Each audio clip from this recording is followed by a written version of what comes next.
सदाशिवसमारंभां व्यासशंकरमध्यमाम् अस्मदाचार्यपर्यन्तां వందే గురుపరంపరాం.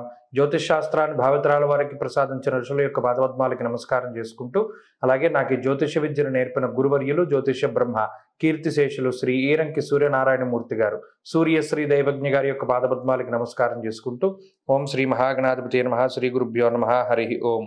వీక్షకులందరికీ నమస్కారం.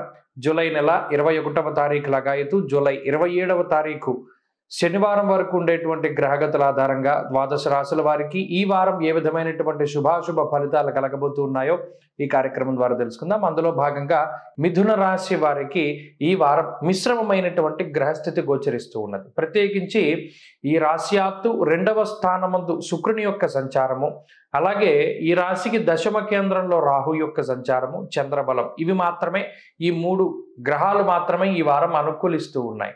ప్రత్యేకించి ఈ రాశి వారికి ఏర్పడినటువంటి అర్గళ దోషం ఏదైతే ఉన్నదో, అనగా ద్విద్వాదశ భావాల్లో 2వ స్థానమందు రవిగ్రహం యొక్క సంచారము, 12వ భావమందు కుజుని యొక్క సంచారం, ఈ అర్గళం అనేటువంటిది ఒకంత సంకట పరిస్థితికి అవకాశాన్ని కల్పిస్తూ ఉంటుంది. 2వ స్థానమందు రవిగ్రహం ఉండడం వల్ల సర్వధాన్య ఫలం స్వల్పం గమనం వ్యధ అన్నారు. అనగా ఏ పని చేసినా, ఎంత కష్టపడినా దాంట్లో వచ్చేటువంటి ఫలితం మాత్రం స్వల్పము, అంటే చాలా తక్కువగా వస్తుంది.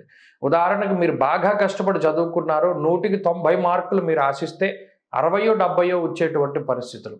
ఇంతకన్నా తక్కువగా వచ్చిన ఆశ్చర్యపోవక్కర్లేదు. ఇక్కడ కష్టానికి తగినటువంటి ప్రతిఫలం ఉండదు అని స్పష్టంగా చెప్తున్నాడు. దానివల్ల మానసిక సమస్యలు అధికంగా వస్తాయి.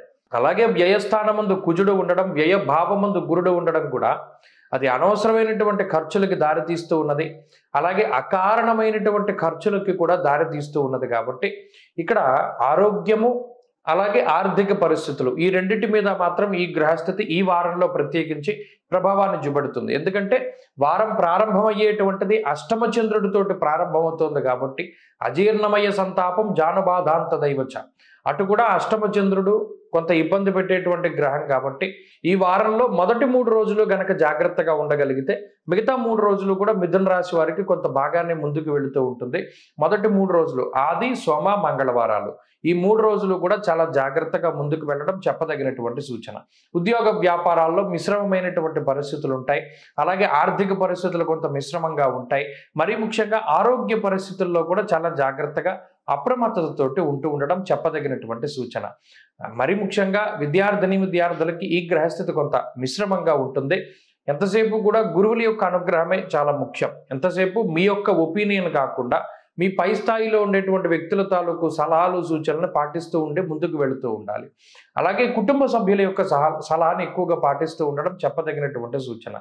అలాగే ఉద్యోగ వ్యాపార రంగాల్లో కొంత ఒడిదుడుకులు గోచరిస్తూ ఉన్నాయి. అయినప్పటికీ ఉద్యోగ వ్యాపారాల్లో నష్టమైతే ఈ రాశి వారికి ఈ వారం కనబడడం లేదు. స్త్రీలకు ప్రత్యేకించి ఈ గ్రహస్థితి కొంత మానసికమైనటువంటి అశాంతికి కారణమవుతుంది.